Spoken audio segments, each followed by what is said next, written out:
Os actuais integrantes da plataforma Autovía por Melide non foron invitados a esta cea de ASETEM, polo que o voceiro da plataforma, David Barrio, culpa directamente a José Antonio Rodríguez, presidente dos empresarios melidenses.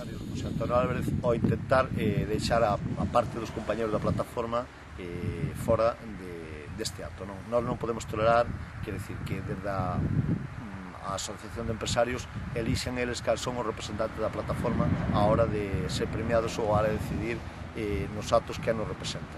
A plataforma é todo, é unha no seu conxunto e, polo tanto, tamén ao mesmo tempo é soberana para decidir quen van aos actos.